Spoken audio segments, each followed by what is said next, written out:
I was the first black female commissioner of BBC Comedy. Palatable is the thing that is slagged off the most in TV now. I left my job in April, and by May, I just said, if you're going to do this, bloody do this. I started this new community and 90 people turned up. I've generated revenue out of nothing. We're in an information age. Go and grab it. Hello and welcome to Coffee and Oysters, the London Business Bay podcast where we get you together with business tips that actually work and let you know where it's worth tapping your oyster around the city. My name is Frances Sedera Matthews and I'm a certified Notion consultant and founder of the Notion Bar, where I get my clients together with personalized productivity systems built in Notion. Details in the show notes about how to organize your workflows and join in with the monthly Big Notion Energy Academy. So, without further ado, let's jump into today's episode. Hey London Business Babe. This community is built for us and by us to ungatekeep your next move and life in the city. If you never want to miss out, subscribe to the Substack where episodes will land straight in your inbox. Plus, every other Monday, you'll get a chance to feature on the show by shouting yourself out in the Manifest Monday email. You never know who's listening. Details in the show notes. Now, grab a cup of coffee or your favorite beverage and let's get into today's interview. Today, we have Sarah Asante, who is a founder, creative consultant, and former TV exec. Sarah is a creative consultant specializing in scripted TV with 2 decades of experience inside broadcaster commissioning teams at institutions such as BBC, BAFTA, and UK TV, including Dave and Gold. At these places, she commissioned shows such as Famaland, Dreaming Whilst Black, one of my faves, Meet the Richardsons, Sneak Ahead with Big Zoo, and Hugo Cheglin. In May 25, she launched her scripted consultancy, Asante Space, for outsiders and underdogs. At the Screenwriting Weekender, Sarah will draw on her commissioner's eye to share what writers most need to know, how to package and pitch your ideas, what pitfalls to avoid, and how to navigate industry dynamics without losing hope or your creative spark. Thank you. How is your January going? Tell the people. I know there's been so many jokes online about January being the month with 75 days, but I kind of feel like New Year's was about 3 weeks ago and Christmas was about a month ago. So I'm having a really nicely paced January. And probably part of the reason for that is because I've started a new venture that's tacked onto my company and it's gone really well. It's like, I don't want to sound so surprised, but I surprised myself with how well it's gone and the number of signups. I can't believe it. Obsessed. Like, community management is, it's a whole thing. Yeah. Like, where are you hosting your community? Well, I did a load of homework and was looking up different online platforms. So I kind of became familiar with things like Kajabi and Circle and all these other kind of companies. And then I came across Skool, Skool. They always had this kind of ability to advertise in spaces that I was always looking. So whether I was on Instagram or on X or Facebook or whatever, I'd see them advertise, hey, you into calligraphy? Join our school. Hey, you into tennis? Join our... And I thought, these are all so random and disparate. Like, what is this thing? So I went in and I saw that it was just basically a warehouse of knowledgeable people that were trying to share their knowledge with others. And some of them have very zeitgeisty kind of backgrounds, like learn AI prompting like a pro. So obviously their school communities are bonkers, like hundreds of thousands of people. But then in the free spaces, it was how to improve your posture, how to swim better, how to crochet yourself a cardigan by January. It was all this lovely hobbyist, hey, I know things, I've got something to offer. Lots of people my age who are kind of tiptoeing into the digital space and having something to offer digitally, but obviously don't want to be on, platforms where everyone's screaming at each other and it's all right versus left. But they found this way of, my kids don't listen to me anymore, but I think I'm quite useful. There's this one guy who teaches young women how to fix their cars so they don't get fleeced by garages. And I'm like, this is so specific and so wonderful. Let me get into this. Yeah, very niche.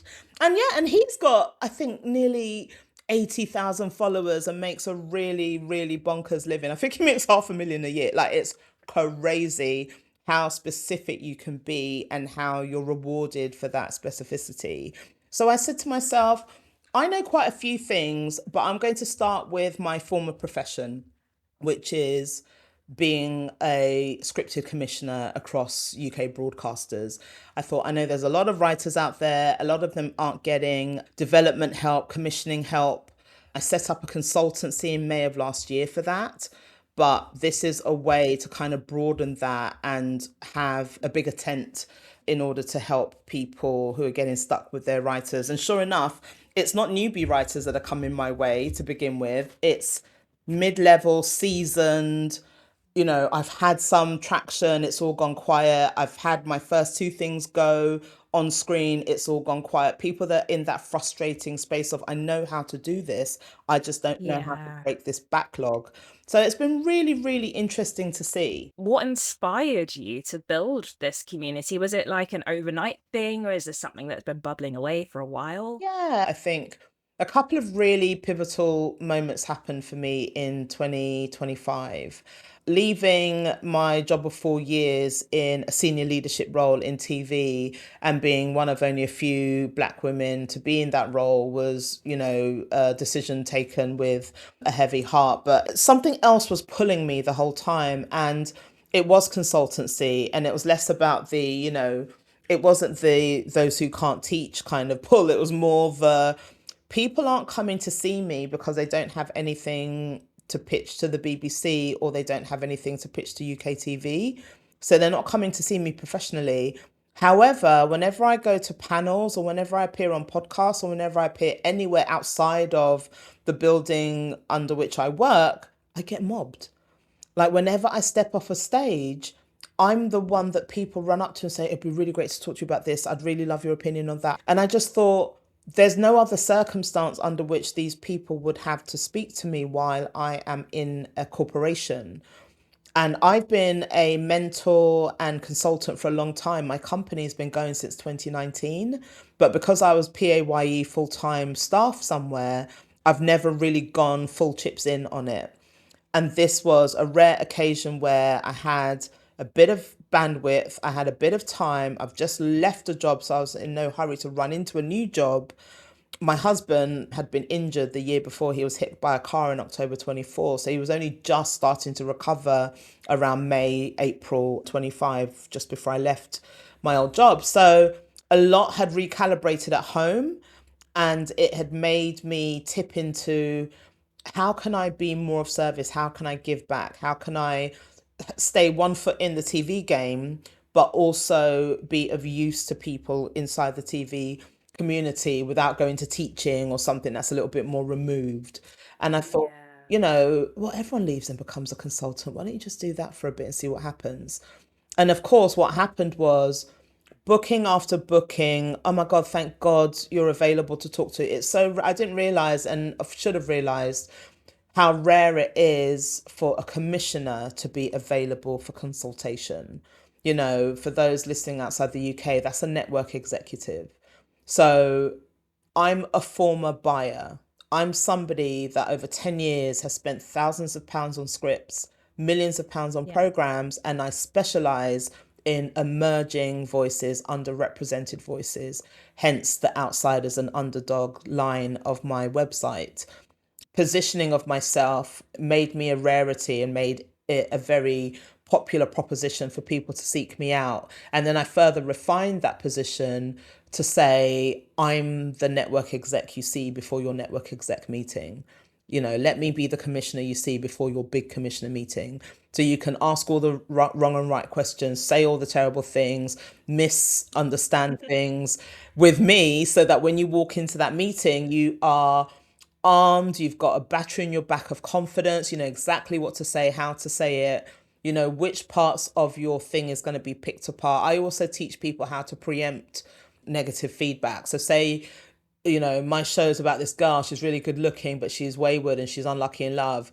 So instead of being faced with a wall of, oh, so it's Fleabag then, have the rebuttal ready, have the rebuttal already in your email. Here's my show about the girl that is unlucky in love, who should have everything in her hands, but she keeps mucking it up. And these are all the ways it's not Fleabag, but. So just address it, head it at the pass. Don't let anyone give you, I clearly skimmed this before this meeting. Let them drill down and give you detailed feedback. You're not going to write anything perfect, but what's not going to happen is you've been brushed aside because somebody hasn't given it full consideration. So that's the kind of thing that I coach and consult people on, just to give them the best possible chance to put their right foot forward ahead of a meeting. And how did you enter the world of TV? Like, what was that? Like, let's go back to the beginning a little bit. Right. Like, journey, like, It was for an you, unusual one. It was a zigzaggy one. I started off in advertising. I was a huge fan of TV ads. And I just thought, these tiny little worlds, they've taken us on such a journey and told such a story in like 60 seconds, 90 seconds, 2 minutes. And I really adored that discipline. I think I grew up on, MTV and all the American kind of cable shows and things like that. So I was always interested in how cultures can be similar, and somebody calling their home a crib, and somebody calling, and us calling trainers crepes, and how things can kind of cross fertilate. And then I started getting into who are my favorite advertisers, who are my favorite, what are my favorite campaigns. I used to always look out for, they do the 100 best adverts of the year or 100 best adverts of all time and things like that, and it was always the Guinness horses, which was rightly so. But also in there were really lovely pieces like that wonderful Hovis ad with the boy rolling down the cobblestones, and then finding out that a young upstart called Ridley Scott filmed that, and seeing that there's this natural progression for people that hone their skills in the advertising space to go on to film and TV. So when I got disillusioned with advertising after working there for about 4 or 5 years, I signed up with a recruitment consultant and kind of said to them, just get me a job anywhere, any media company. I was curious about journalism. I was curious about PR. I was curious about all of it. And she said to me, oh, I've got you 4 or 5 days at Channel 4. And I was like, that'll do. And I walked into that building, that iconic building at 124 Horseferry Road. And I didn't leave for 3 years. I landed in May, which was the start of the summer. So I ended up being cover. I was the floating assistant for all departments. So again, I had that rare insight of getting to know everyone on that floor, because the floor can be quite siloed. Whereas having been an assistant for all of them, I'm hopping around the floor, gathering names, gathering friends. So by the time I got a permanent role at Channel 4, I was somebody that could, ask the other assistants to do me a favor and swap rooms. You've got a room that's big enough for 10 people. I've got 6 people coming in. Can I give you this tiny room and I take your big room? And they're like, yeah, of course, there's absolutely. Because I've gotten to know people. So it was a place where I really honed my soft skills. And it was a place where I really honed my kind of negotiation and people persuasion skills and things like that. And I was also allowed to be really curious and really nosy. So when things came in, I read them before I passed them on to my boss. And then eventually they'd ask for my opinion. And then eventually it was, I'm not even going to bother reading it if you don't like it, Sarah. So it just kind of, that trust was gradual. But I think part of the reason the trust came to me quickly is because I was a 30-year-old assistant. I wasn't a 21-year-old. So where I was at a closer eye line to my senior management colleagues, they could see that they were getting more than just an assistant out of me. I wasn't somebody that was just good at making teas and coffees and good at negotiating, upgrading meeting rooms. I was also somebody that was opinionated, I was a complete telly addict. There's nothing I didn't watch. I always make a joke about my iPad being the third member of my marriage, because it comes in the bathroom with me, it goes on holidays with me, it goes to the shops with me, it goes to places Love even it. my husband doesn't. So I'm just such a watcher and a lover of, content and film, TV, and digital content. So in those early days when I was sort of saying to people, oh, so how come that got rejected and that other thing's coming back for a second season? Oh, interesting.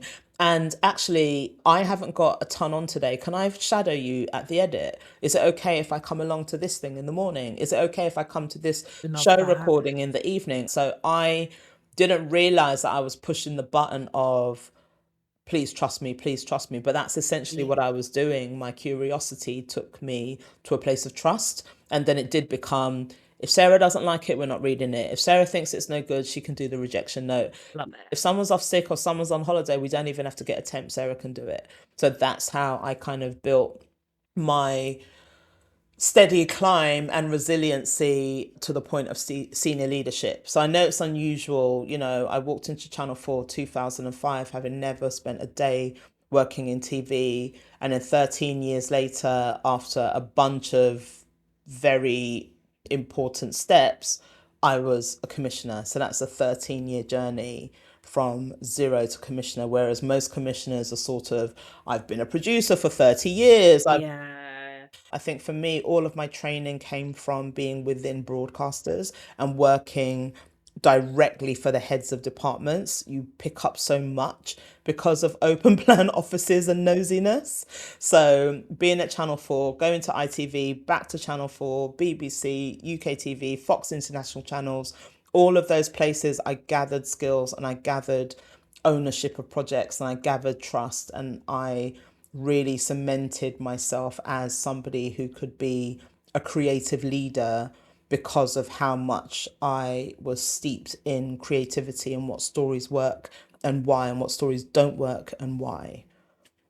Obsessed. I mean, I think from an outside perspective, from the little that I've heard, for a lot of people, like the world of TV feels like a very like gate kept world, and it is these little opportunities, like you started out with the 5 days at Channel 4, that are the things that you can get. Yeah. But from what I've heard of your story, you were almost moving like you were in a startup within these like So I think established institutions. You weren't shy and you weren't afraid to like get stuck into things that weren't necessarily like hard agree with your that. job. Yeah, I hard agree with that. I kind of, in the summer of 2000, I did a work travel exchange thing for 3 months where we had the choice of flying into New York, Chicago, or San Francisco.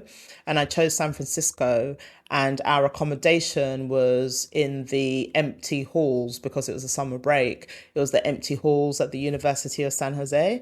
And of course, that is Silicon Valley, but that was 26 years ago. So that was when it was very much new. All of the names that we know now weren't names that were on anyone's tongues back then. And there was a scrappiness. They kind of said to us, right, here you go. Here's your social security number. Here's your bank. Here's a choice of banks that you can go and open an account with. You had to have £800 with you in order to land because that's going to cover you for your first month. But now you've got to go and get yourself a job, get yourself accommodation, and not use all that £800. Go. So being thrown in at the deep end like that meant me walking into Channel 4 5 years later, I was not daunted. And I was That's not like, right. I could have told myself some really truthful but ultimately sabotaging stories. I could have said, babes, you're too old for this.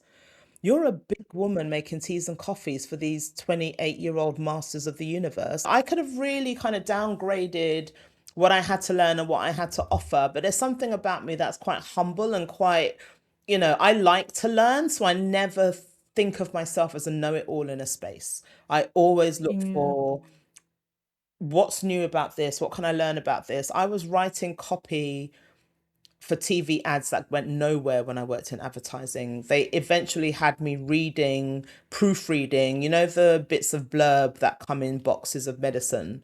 It's sort of sent by the pharmaceutical company, and then the advertising company has to do a final pass on it, make sure it aligns with whatever the hell we said in the advert. And now it can go in the box, and now it can go in your bathroom. That's what I was relegated to doing.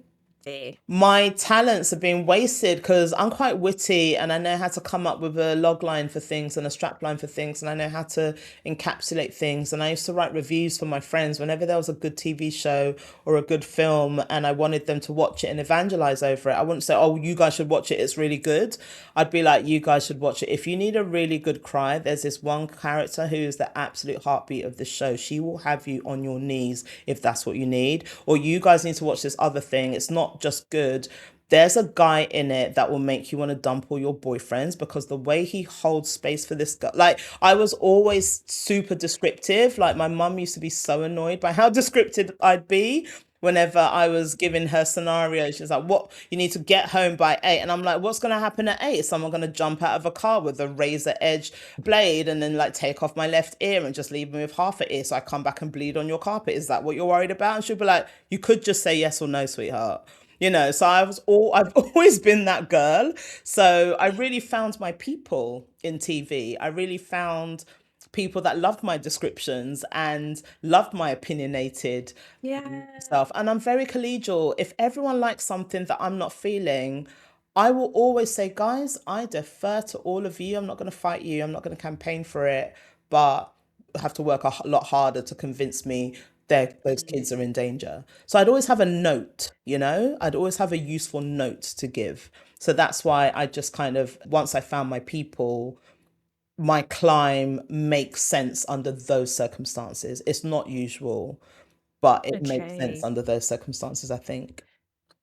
I mean, from what you were saying with your mum, it sounds like I used to really the essence of storytelling has always been within you. I used to So you're just returning back to your inner child.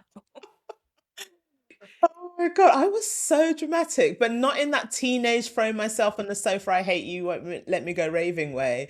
It was always in a, can I have 50p more? Why? What are you going to do with it? Well, what do you think I'm going to do with it? Go to Heathrow Terminal 3 and get on a plane and then go to South Africa and marry a prince. Love it.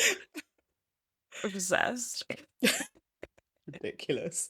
This is why I've got 4 nieces, because they treat me like that now. Like, they hammer me. They hate my hair. They hate my nails. They like, nothing I do is ever good enough. It's like RuPaul's Drag Race every week when I see those girls. It's so outrageous. I feel really good about myself when I leave the house, and they're like, "Oh, auntie, it's not giving."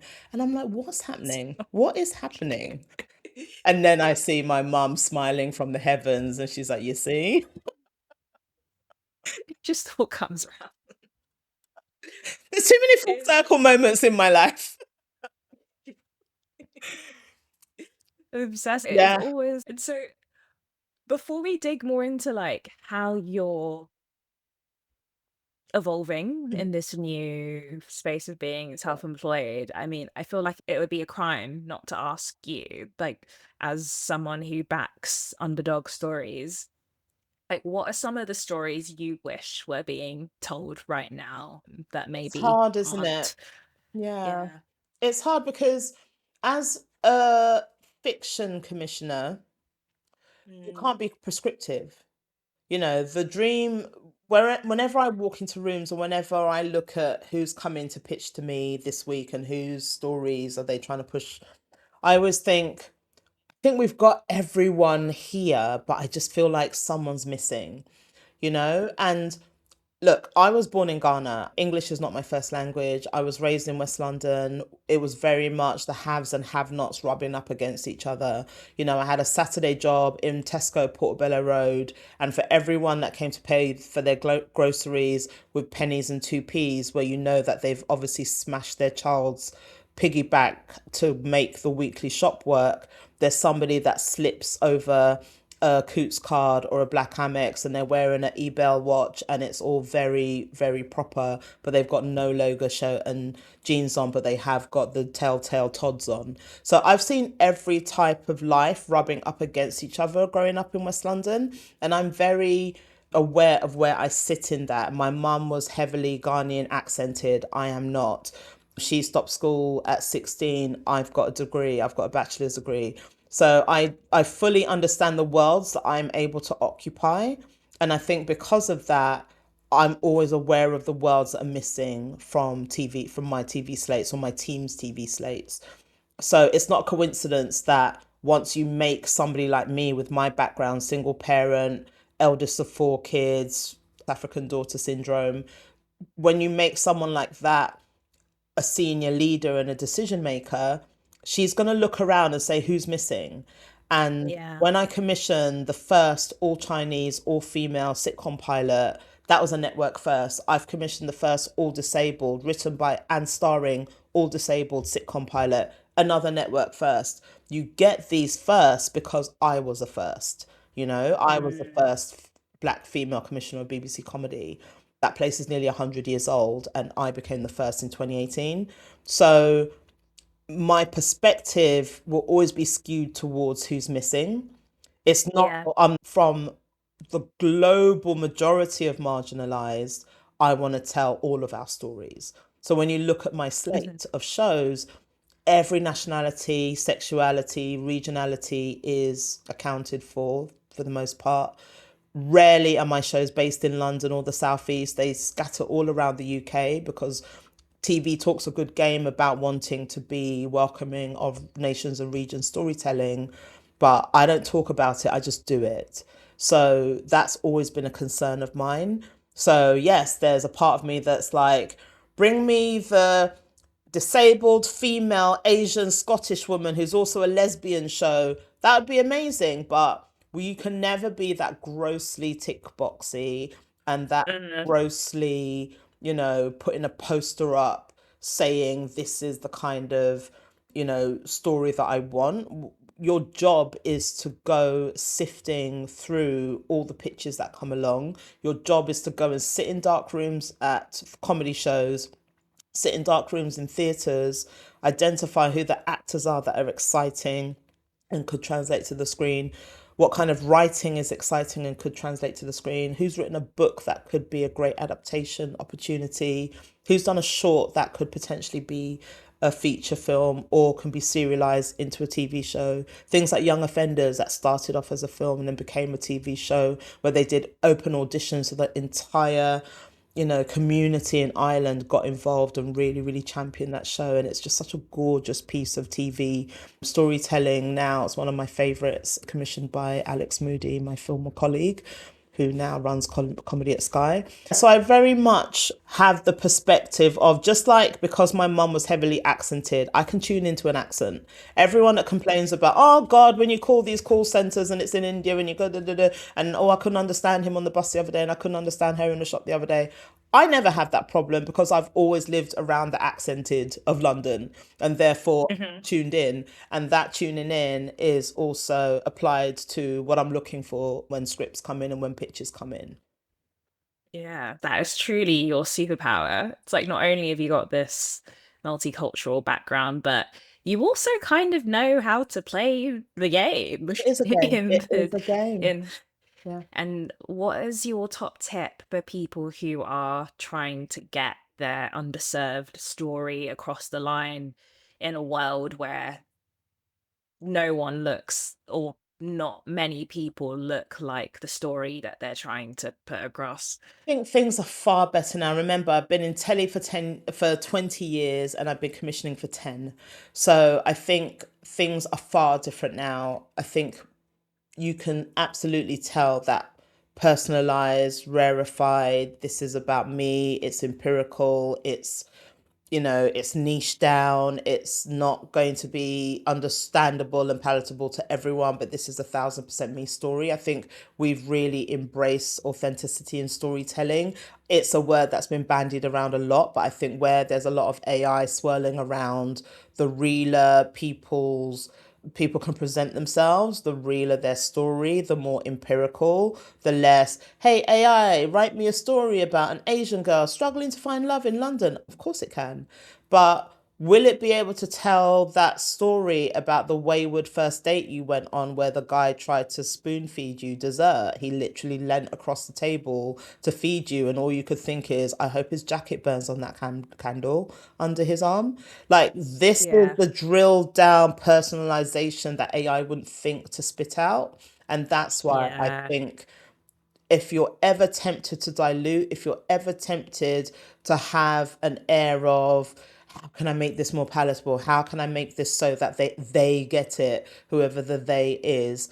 I think that's where you've already done yourself a disservice. There's something really cute about when you see a family from an ethnicity you're not familiar with and somebody cusses someone out in their own home dialect and things like that. I don't need to run off and find a dictionary to know that Nigerian auntie's pissed at you. Yeah. I don't need to find a Google Translate to know that your Urdu auntie is pissed with you. I get it. I love a context clue.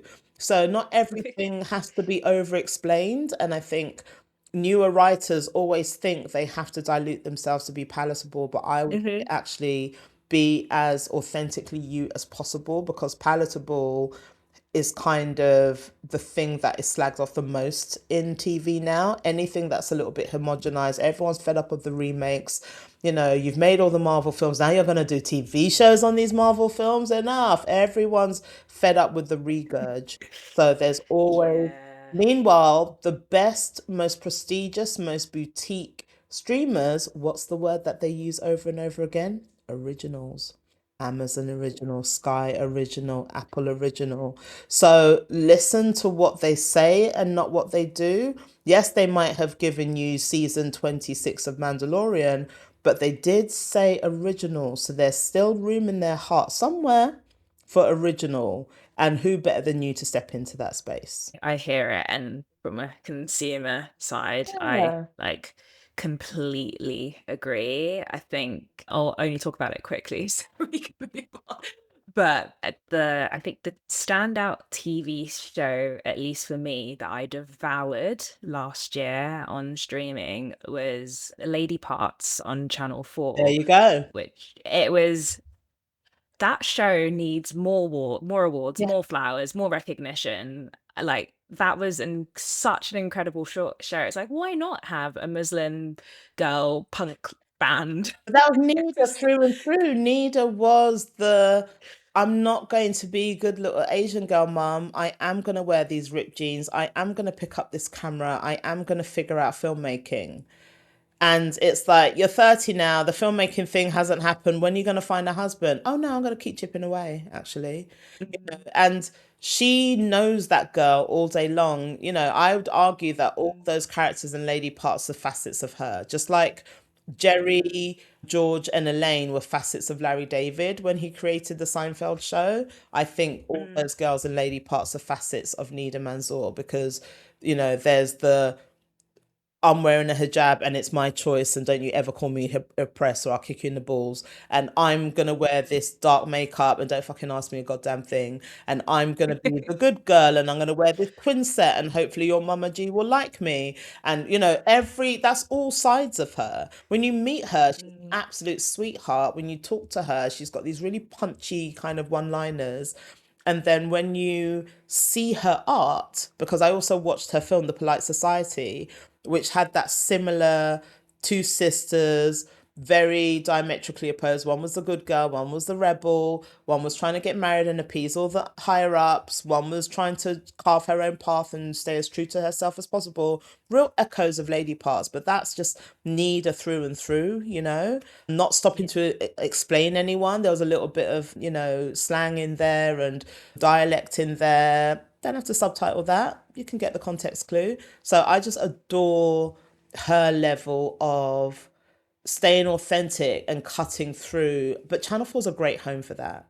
You know, I Yeah. adore all of Channel 4's Irish comedies. They've got such a stable and a pedigree for all of those. And I feel like I There girls. watch so much because of those, you know?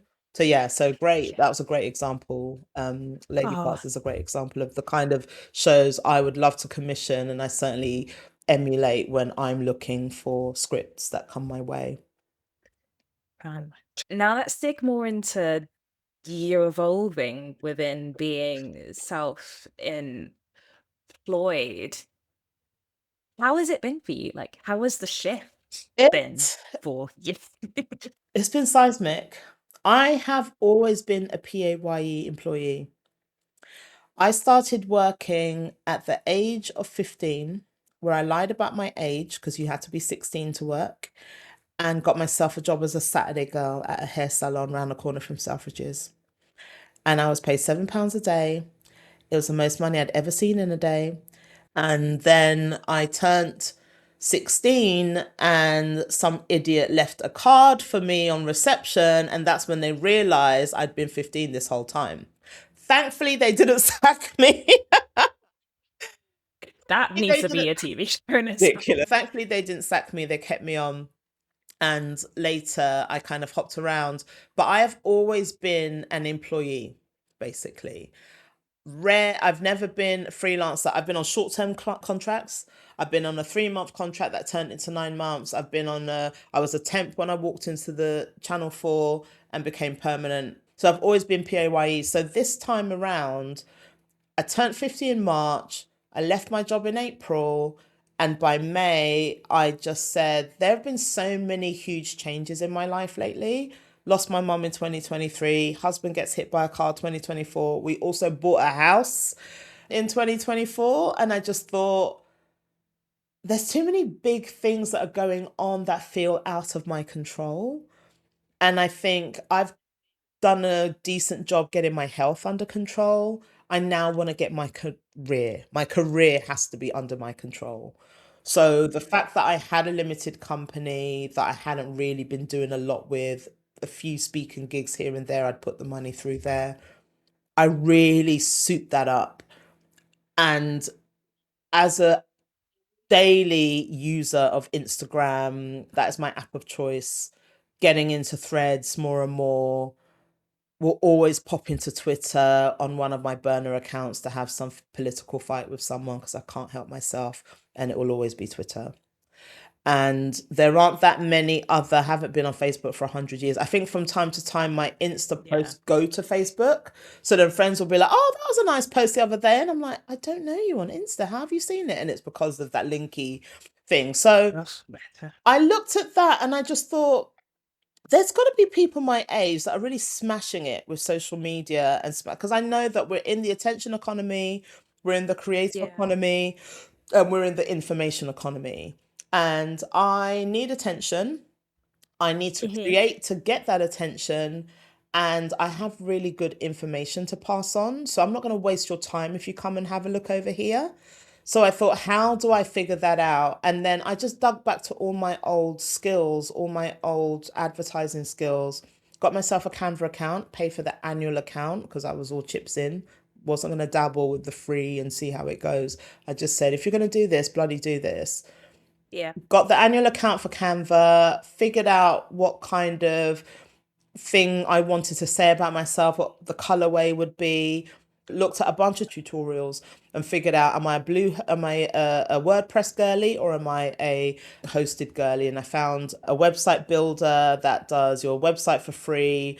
You can upgrade to the drag and drop AI version, or you can figure it out. So I stuck with the figure it out, keep it as low cost as possible. Got myself a business email, figured out a logo. I designed my own logo on this website. I did the free trial, did the logo, forgot, ended up paying for a month. So I've ended up paying for this logo. It was like £13. So figured out my logo, built my own website, found which pictures I wanted to put on there, put the pictures on, moved it all around, did my copy. I slag off AI a lot, but AI is here. It's here to stay. It's fine. And I came across, everyone was on ChatGPT, and I think it was about the time that DeepSeek came out, but there was a lot of controversy about DeepSeek being a clone and it training its models on everything that it engages with. So I went to Anthropic because, again, I looked at one of those either or tutorials on YouTube. I have got a master's degree from YouTube at this point, and it's said to me, Anthropic is that girl, Claude is that girl. If it's just about tidying up copy, Claude is that girl. So I'd put my notes into Claude, it would spit out, hey, say this about yourself. And I'd be like, I'm editing that. So then I'd go through and kind of edit, humanize my voice, filter over it, and then pop that on. So my website is everything I want to say in the way I want to say it. All that Claude has done is my structure. Say this first and that second and then that third for it to land. That's all I needed it to help me with. The rest of it is about my life skills, my CV, my experience. So there's no way AI can replicate that. So that's what I've got in there. Pictures that I want to use, the fonts and colorways that I want to use. It's vibrant, it's poppy. I wore a yellow shirt for my profile pic. So I went for yellow for my website. It's sunny, and it's not a yellow, it's a gold yellow. And it reminds me of the yellow that's inside the Ghanaian flag. So I'm very intentional about the things I do, and I won't necessarily stop to explain everything, but when I look at it, it pleases me. So I'm very happy with how that came about. And then I really got into post regularly, figured out how to batch create, figured out how to schedule my posts. So found out the word tech stack. So now I have Google Docs for my idea. I need to talk to you about Notion. This is a separate chat for a separate day. You need to hold my hand and gently walk me through because I've crashed and burned horribly with Notion and I want to be a Notion girly. But on a separate track, I'm using Notes app and Google Docs to capture what I want to say about things. Started a Substack. I repurposed my Substack posts on LinkedIn, getting a ton of traction from there. So now I have Buffer to schedule my posts. I have ManyChat that greets everyone that joins and comments and gets involved. I have all of these different things that I've literally learned in the last 5 to 6 months, and they've all been working for me. And now my Insta account that had about 50 or so followers at the start of the year has over 1,500. My YouTube account that had 9 followers and an average of 30 views across 28 videos. One of my videos has attracted 95,000 people, and my Wow. followers has gone up to 950 something and climbing. So I'm about to have 1,000 followers on YouTube, and I Incredible. rarely post there. And then on TikTok, I started a little TikTok just recently. That's crept up to about 80 followers. I literally don't do anything but repurpose over there. So everything has Yeah. just kind of grown in a nice, steady, not too overwhelming. I don't have notifications on my phone because I can't stand it. But I just know that on Monday, I think about it. On Tuesday, I film it. And by Wednesday, it's up, or on Sunday I've batch created, so it's all scheduled and it's all happening in the background while I'm going out to meet friends and meet clients and do my Yeah. thing. I think I figured out the website game, I figured out the messaging, I figured out the Mhm. internet, the attention, shouting into the void, but ultimately finding my people. Because I started this new community and 90 people turned up in a week. And I'm like, holy shit, 90 people out of all the people. It's impressive. I'm so chuffed. Like someone else would be like, "Oh, I got 1,000 people. I got 500." I don't care. If more, Don't I hear it? I get really, really humbled and really, oh, you guys. And 90 freaking people turned up. And I think I only know about 4 of them, like I've met previously or have been previous Mm. clients. So the majority have been because of my showing up on Insta, giving value, saying things about script writing, being honest about how tough the industry is, and giving people glimmers of hope and resiliency about hanging in there and ways they can pivot. Saying to people, look, if you're coming from theatre and you want to do telly, if you're coming from film and want to do telly, these are the things to look out for or think about or consider and stuff like that. And this is just my way of just having a steady drumbeat of helpful nuggets out there. But those helpful nuggets are being rewarded because people are booking one-on-one sessions with me. Because as much as I'm offering a self-paced environment in my Skool community, those who are in a hurry or those who have a deadline or those who are just like, I know myself, I'm not going to read that shit. Can I just talk to you directly? There's an option Yeah. to read that for them to book in with me as well. Actually, yeah, it'd be really interesting before we move on to more lifestyle bits. Yeah. For someone listening in a similar place to themselves, like they've got this legacy Yeah. career behind them and they want to move into the more consultancy side of things. So you've broken down the marketing bit. Like, what is the business model? Like, how do you make money? Yeah. The business model is I have a higher tier that I charge to production companies to help them out with their slate and their scripts because they already have the relationships. They're already about to meet with a commissioner. They're about to meet with a funding body. So any advice that they get from me is likely to help them across the line. And plus they're incorporated, they can afford it. So I charge my day rate. I charge the rate I would be if I was exec producing for them because they know more than most the value of being able to chew a commissioner's ear before they go to a commissioner meeting. So I've very much cement that about myself. And a couple of those bookings a month means I can do all the free stuff I like to do. And then I do one-on-ones with people that aren't producers. So anyone that's an individual, a freelancer, anyone that can afford it, They can send me a script or a pitch, and then we can sit, I'll read it, and then we'll sit and talk to it. I have a page cap on it because obviously you're getting a discount on my reading time, and then you've also got my feedback time. So I keep that reasonable for those who aren't production companies, like half the price of what I charge production companies. And then my Skool community is free because the algorithm decides who gets to see my messages, who gets to hear what I've got to say in terms of tips and tricks and hints. With the Skool community, everyone gets to see it. As soon as I post it, you'll get an email saying Sarah's just said something, and then log in Nice. in your own time and read it in your own time. But at least it's in one place, because there'll be times when I'll do a fire post or what I think is something really helpful or something that, yeah, they're going to like this one, and literally 11 people engage with it. There are some that I boost. So I do like a £2 a day, 4-day boost for things that I think are super important that people should absolutely look at. And then the rest just let the algo sort out. So you can see a real correlation between the ones that I boost versus the ones that I'm just letting sit there organically for anyone who's nosy to come by and see. So I'm really, hyper aware that information it's not disseminated evenly. So by having my community space, it's almost like another way of having a newsletter, you know. Yeah. And it's more active because with a newsletter, it's one of many things that's landed in your inbox. You'll get to it when you get to it. With the Skool community, when you see that I've posted something or I've added a new resource or I've added a new checklist or I've asked an interesting question, you get FOMO if you don't engage with it quickly. You feel like everyone else has seen it first, and everyone else is with a newsletter, you don't know if you're one of a million people or one of 10 people, and you don't know who opened that thing. Whereas with the community, you get a sense of, oh God, there's 15 people online at the minute. They're engaging with it. So it just has a bit of a self-fulfilling, self-movement mechanic to it. You move up by level. The more you engage, the more you move up. So I put different levels and different bits of information and different ways to access me at different points.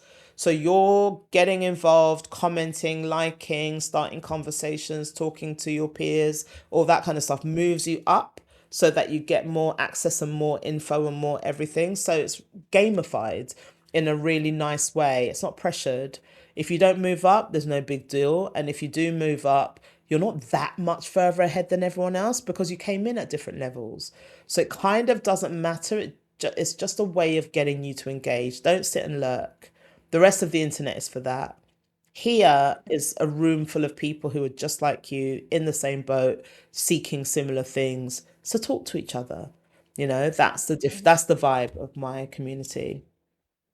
Love that so much. I'm so excited for this to take off. Please join. Any writer can join. If you're a poet, if you're writing for theatre, I've got a couple of authors and theatre writers in there. It's not all for film and TV. A lot of it, if I'm talking about character and if I'm talking about world building and I'm talking about 3-act structure and things like that, that's applicable to a lot of different types of writing. If you're interested in writing in any way, shape, or form, and under those circumstances, yeah, if you're not directly film and TV and you want to come and lurk, it would make sense for you to lurk there. So I fully encourage that. The community is called the Script Advantage Network. And like I said, it's on the Skool platform, Skool. But I think now, because enough people have Googled the Script Advantage Network, you just put those words in and it will take you to the Skool. Fabulous. Hope you're enjoying the show. Would love to hear what you're thinking. Drop a comment and share your thoughts. Even better, if you're loving the show, take 2 seconds to rate us 5 stars wherever you get your podcast. It really helps other people find us. And if you want to be a guest, details in the show notes on how to sign up. Now, let's jump back in.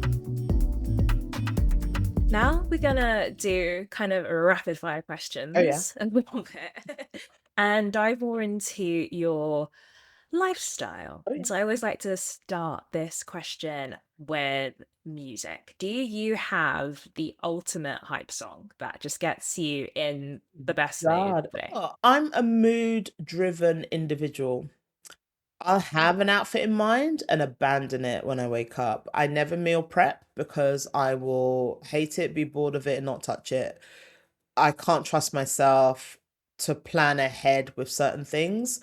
And I think my music taste is in that similar vein of it depends on what internal button I want to push when I put music on. I love a sound bath and a binaural beat and things like that to settle my brain. I think a lot of us are saying undiagnosed ADHD, but if you see my laundry pile in the bedroom, I'm undiagnosed ADHD. There's a bunch of songs I absolutely love Doechie's album. I think there's a lot in there for me that she's talking to me. I adored Renaissance, Beyonce's Yes. album.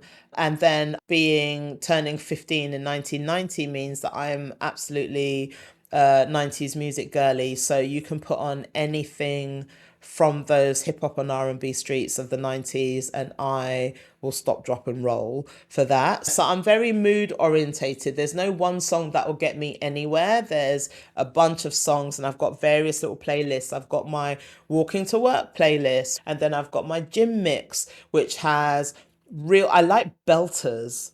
I like people that have big voices. So give me a Kelly Clarkson, give me a Beyonce, give me those people that really do inspiration, aspiration, that mix.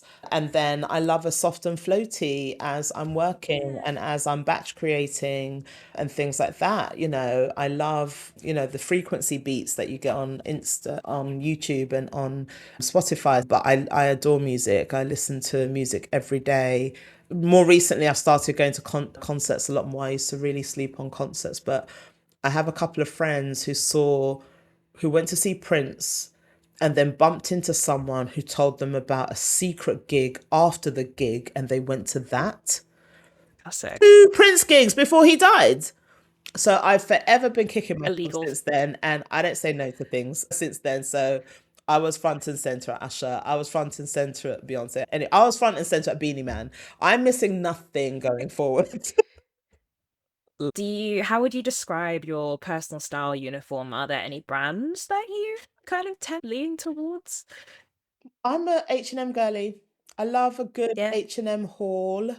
I don't shop as often as I used to. I think since moving house, since it's that funny thing, isn't it? Since gaining storage, because I lived in flats my whole life, housing association flats my whole life, first time buyer, first time storage, and I don't want to fill it. So I have been reducing.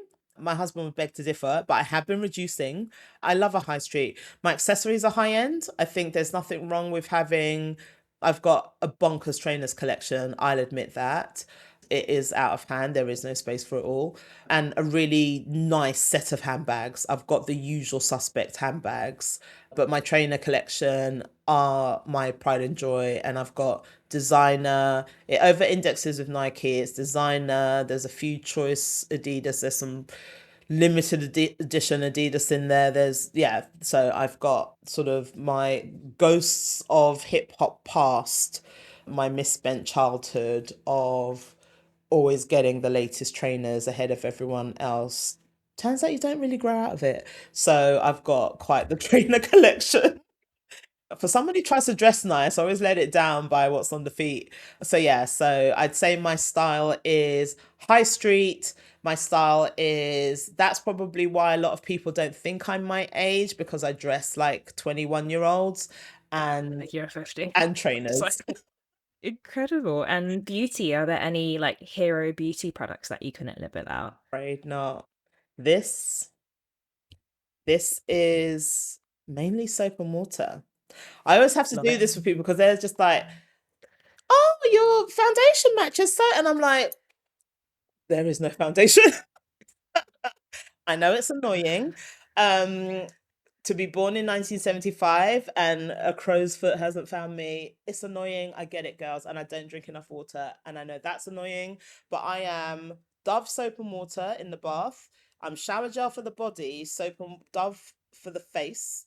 I moisturize every day with either Astral or Nivea in the dark blue tin. I have the Nivea stick for my lips.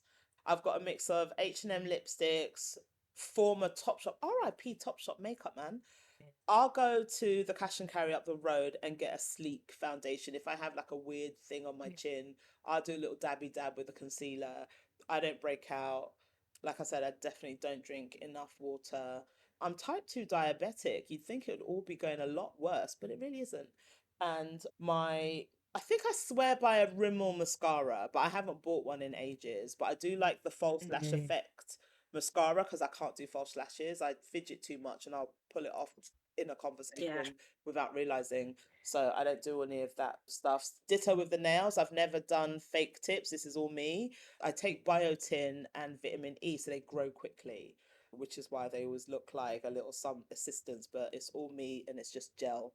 So yeah, I'm very annoying. I have a teeny tiny makeup bag and I do this and go. So I'm not a makeup girl. Love it. I do love a good color lip. I do like a red lip, an orange lip, pink lip. I'll always give you a dramatic lip. Fair enough. Yeah, I don't know what's happened with me recently. I've been leaning more into a brown lip unexpectedly. I tried it on one day and I was like, actually, I can yeah. working for you. I can see that working nicely. Yeah. And I do, Amazing. I love it. I love the makeup girlies. I think for my birthday, I tried to book in for MAC at one of the department stores, and those girls are booked and busy, understandably. So I think I found a company called the Face Bar, and they're in Shoreditch somewhere. I think they're behind the Shoom. And this woman transformed. The last time I had a face full of makeup was on my wedding day over 8 years ago. So when I walked in there and she's like pulling out all this stuff, I'm like, for what? For me? And she was like, yeah, it's layers, it's foundational, it's this, it's that. And I looked so good that day that I never want to look like that again because I don't want to oversell myself. I don't want anyone to meet me. Like I'm on camera a lot now on my Insta. I don't want anyone to bump into me in the street and go, are you? Nah. I want them to be like, oh, that's 100% you. Okay, great. No, I kind of get it. Like I A lot of pressure. did had my face professionally done once, and I was like, oh my god! I was like, I don't look like myself. Like this is a lot. Yeah. Yeah. It's already a lot. I look like a But like I look great. fabulous version of myself. And I was like, don't give the people too much of that. They're going to start expecting it.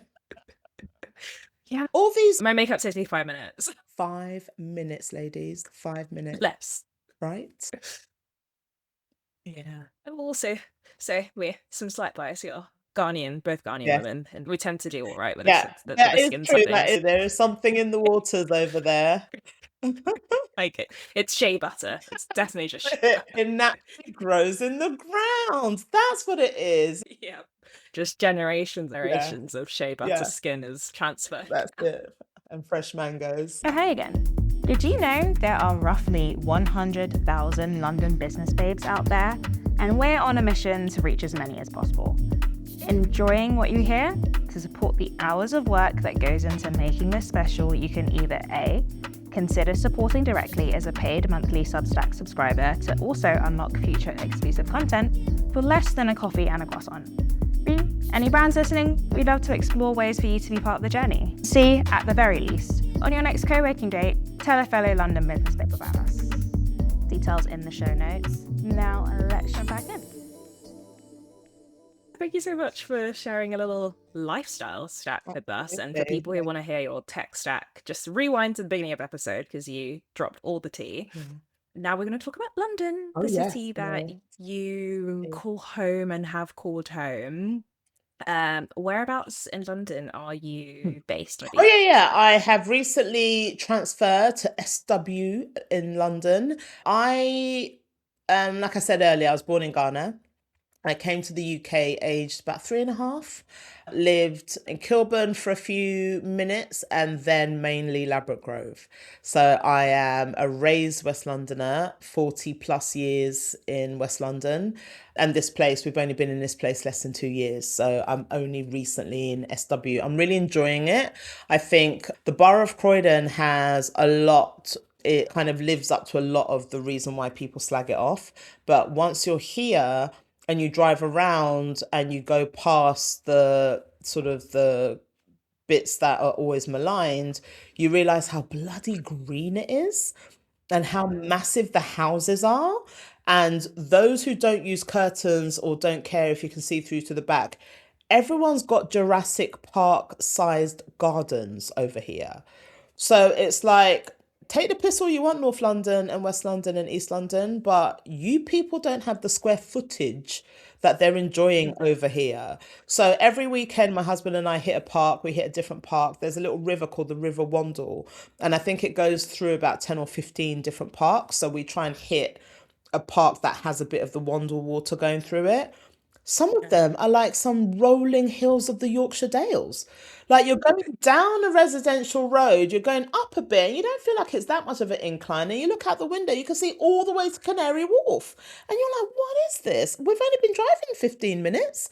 And then it's Love free it. parking everywhere. So you pop the car wherever, wander into a park, and you'll swear you're in the best parts of Yorkshire. Like it's wildly diverse and gorgeous and green and countryside-ish. Just on a 15, 16-minute drive, you're in the middle of gorgeousness. So I've always loved that about London. I've always lived in West London. I've had boyfriends that have lived in East London, South London. I've always moved around. I'm a bus girly. I don't like the tube as much.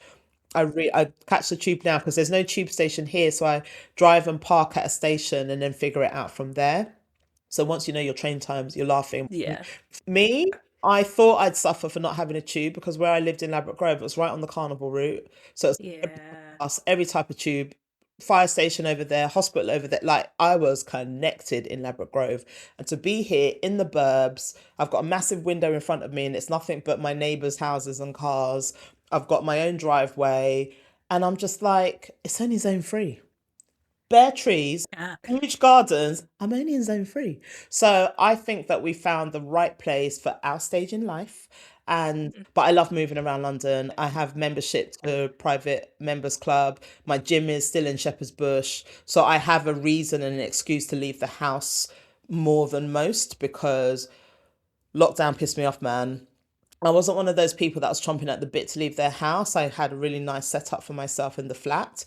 But since then, I like to get my steps in. I like to meet with friends. So I've loved having the excuse of being somewhere with no tube to challenge myself to get out all the time. So I either drive into town, my parking permit is from my old flat. So I can drive as far as Baker Street. I can park behind Baker Street station and just be in the West End and then take myself home with no problem at the end of the night. So I think London just it's one of the and I travel a lot. I travel 4 or 5 times a year and London just pisses all over everywhere because of just little things like regular buses, reliable tubes, M&S for the diversity of small picky bits that you can pick up.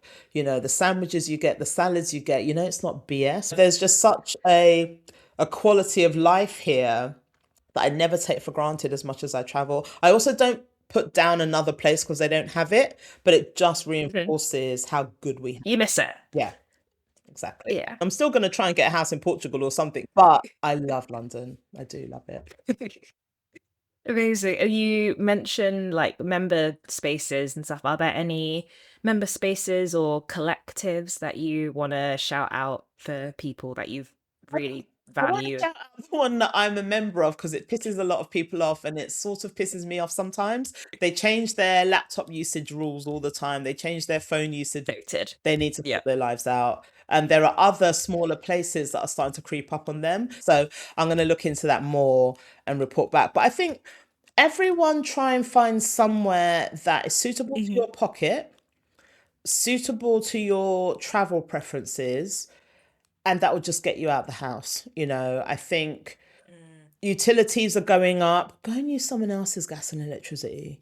You can sit anywhere with tap water in your water bottle. You don't have to buy anything anywhere. You can go to that cafe, and whether they side eye you or not, if they don't explicitly say you can't sit here and not buy anything, sit there, don't buy anything.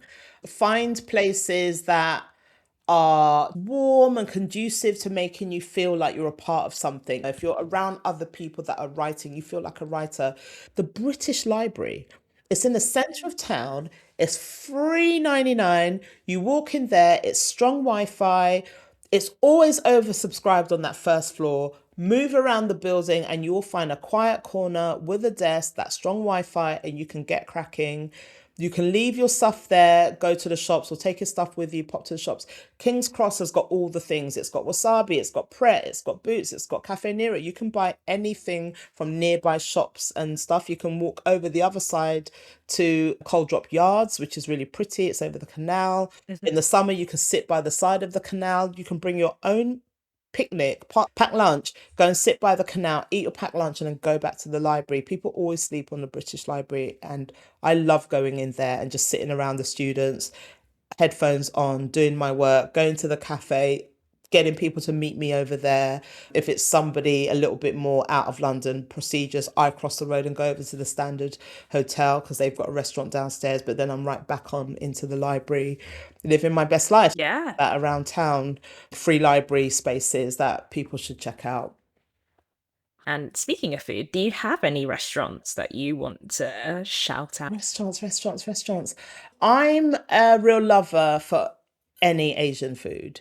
So when it comes to, I'm talking like stir fries, like noodles, sushi, ramens, hearty soups, Vietnamese soups, and Vietnamese spring rolls.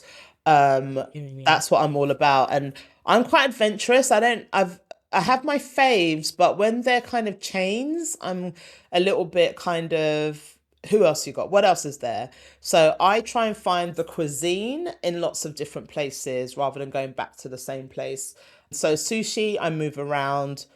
Vietnamese soups, I move around, and Thai stir fry places, I move around. So I just think be adventurous, wander around town. I just found this Vietnamese place that's just off Old Compton Street, either Thrift Street or Greek Street. Just before the fire station on Shaftesbury Avenue, there's a little Vietnamese place, family run. Grandma's in there taking the heads off bean sprouts. It's all happening. Tasty, tasty, tasty. Good stuff in there. There's that place that was in Shoreditch, and I think they've got a branch in the West End now called K Tray, Cay, Oh, yeah. separate word TRE or TAY or something. They're really lovely. Yeah, that's my absolute favorite go-to thing. And even with Caribbean food and Ghanaian food, there's a couple of places I found now that I'm in South London. And again, nowhere's really captured my heart, so I move around. Having to drive more now, I pop down to Brixton all the time, and then that's unlocked a whole world of food as well. So moving from Ladbroke Grove and not having access to kind of Shepherd's Bush, Harlesden and all those surrounds, I found the equivalent for that where I am now in South London. So yeah, so I stick to my cuisines. I don't have any specific places. Yeah, it's just like be adventurous and kind of similar. Like, it's probably good. Right? Like, It'll be fine. Don't worry if it's a lot to take in. All of the amazing tools, spots, and recommendations mentioned by our guests can be found in the Coffee and Oysters guide. Details in the show notes. Oh, thank you for sharing your London guide for us. Everything you mentioned will be updated into your personal profile page so people can go and dig through that while they're listening to this. Now we're going to wrap up a little bit. What is a recent win for yourself that you want to shout out? And is there anyone else that you want to shout out for something incredible that they've done recently as well? I think a recent win for myself I want to shout out is finishing something I've started. I start a lot of projects and get a lot of great ideas and get very enthusiastic about them and make notes and do a bit of research and get myself all G'd up, and then life starts lifing and I don't go back. So seeing this business set up all the way through, putting myself out there, offering my services to people that I used to work with, that's quite a humbling experience. But if I'm serious about wanting to continue to help people that are really struggling in our industry for free, I have to be equally as serious as finding those places that can afford to pay me in order for my bills to be paid while I can still be of use and of service elsewhere. So that is a huge win for me. And I think in terms of something that I want to shout out. I think that we're in an age where all of this information is at our fingertips, it's in our grasp, and I don't see enough people utilizing all of the access that they have to improve themselves, enrich themselves, and establish themselves. I've got a 21-year-old niece living with me at the moment, and she's really struggling to find a job. She's had like bitty gig jobs in the last couple of years since leaving education. And the other day I was having a conversation with her. She's unfamiliar with G Suite. When I said to her, do you use G Suite? She was like, what's that? And I was like, Gmail. And she was like, oh yeah, I've got that. She doesn't even know the right terminology. Meanwhile, 50-year-old over here has got a tech stack. And if you say the words tech stack to my 21-year-old niece, she'll be like, what's that? And there's just everyone's assuming the young people have it all. The young people get it all. Just because the 2-year-old knows how to use the iPad if you give her the box, doesn't mean everyone is being served. So I would say let's stop sleeping on the availability of not just the free resources, but the kind men and women who are taking the time to give you tutorials for free about these free resources that are out there. They've held me up and they've bolstered me to the point where I can rattle this stuff off and sound like I've been using it for years. It has literally been less than 6 months, and I've generated revenue out of nothing. So I would say we're in an information age, go and grab it. We're in an age of the influencer economy, go and learn from them. And we're in the age of the attention economy. And we're not talking about attention as in, look at me, I'm pretty, I've got abs, I've got the latest Lambo, I've got the latest Louis bag. It's attention in terms of, I'm the best candidate for that job app you put up. My art is as good as any other art that you've backed and been enthusiastic about. And just really using these free resources to help you articulate that about yourself and move yourself forward.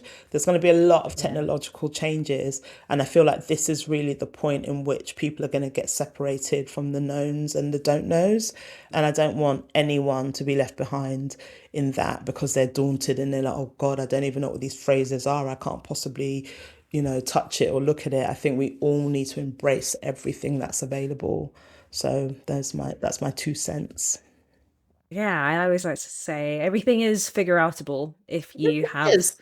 if you have the motivation and capacity, or as my mother would say, do they have two heads? Or the curiosity. Just get curious. Just say, I wonder what that's all about. And put, what is it all about? And see what comes up.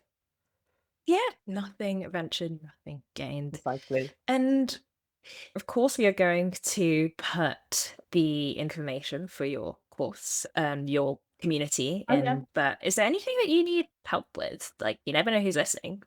I think I am going to get to the stage where I absolutely will take on a virtual assistant or some interns, people who are doing exactly what I'm trying to get my niece to do, which is embrace the latest technology and the latest programs and things like that. I'd love to be able to pass that along to somebody else. I've been looking at Upwork and Fiverr and trying to sort of line up some strangers to do that. But if there's a chance of getting someone in the UK who fancies taking the skills they already have and putting it into real world circumstance and being useful to a middle-aged entrepreneur, I'd definitely be really, really happy to hear from you. And conversely, for my community, if you're a writer, filmmaker, aspiring in any way to engage in film and TV, listen, I've been mentoring for BAFTA and mentoring for the BFI for a long time. There's no such thing as too new. There's no such thing as a silly question. Join my Skool community, the Script Advantage Network. Ask questions in there. If I don't answer it, other people in the group will answer it. Like I said, there's not a ton of newbies in there, so it'd be great to see you. But also the fact that there's not a lot of newbies means there's a lot of mid-level writers who'll be able to answer questions for you. So there's something for everyone over there. So that's what I'd say. That would be my plug. Incredible. And then finally, you've in this new era of your professional life, do you have any dream Oh my collaborations God. or partnerships that you would love to do? I think I don't know if many people know, but every year the TV industry, especially the comedy side, goes up to Edinburgh. They have a month-long festival called the Fringe. So lots and lots of comedians from all over the country and all over the world go to Edinburgh for the month. So anyone that works in comedy finds themselves up there. There's a tiny little 3 or 4 day window when the rest of the TV industry, so that's factual, drama, everyone else, they go up there for something called the Edinburgh TV Festival, which is separate to the Fringe Festival. In that 3 days, lots of different companies, lots of different stars, lots of different well-known faces in the TV world. Last year, I was able to sit in the audience and watch Tina Fey talk about her journey from jobbing writer to becoming a showrunner. I listened to Charlie Brooker talk about his whole process of getting Black Mirror off the ground. I've sat in rooms with Brian Cox talking about his road to Succession, Jesse Armstrong talking about his road to creating Succession, and things like that. This year was really, well, last year, 2025 was really special for me because it was the 50th anniversary of Edinburgh. I've produced panels for them before in the past. And this year, when they heard that I'd left my job and knew I was free potentially for the summer, they said, "We've got something that we'd love you to look after us for us. It's going to consume a lot of your time, but we think you can do it. And we hope you've got the time to because you've got this gap between jobs. Would you take this assignment?" And I said, "It depends. It better be someone interesting." And they said, "We think you'll like this one." And that turned out to be Shonda Rhimes. It was the first time that they were giving her a fellowship. They created the Fellowship Award and they thought, who better on our 50th anniversary to give this prestigious award to than somebody who is just like the TV top dog, top mama, top everything of all time, which was incredible. And they'd been trying to get her over to Edinburgh for years. And this was finally a time when she had some time. They made her an offer she couldn't refuse. It's the 50th anniversary. All of these stars aligned. And then Sarah was available. So that for me was a real moment of when you think positively, when you put yourself out there, when you let people know you're available and you have the skills and the capacity to help them make their thing go well, they collaborate with you and it ends up making your thing go well. Because I think it was after that that all of my Insta sort of shot up. And it wasn't from looky loos. It wasn't, "Oh my God, you touched Sonja's hand, so if I touch yours, that means I've touched that." It wasn't from people like that.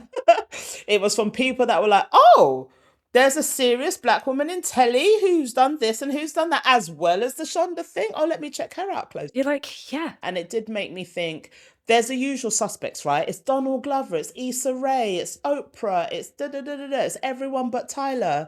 So there is that list of who you'd like to work with in film and TV, all the above. But even more interesting for me are the people that Issa Rae had in her writer's room.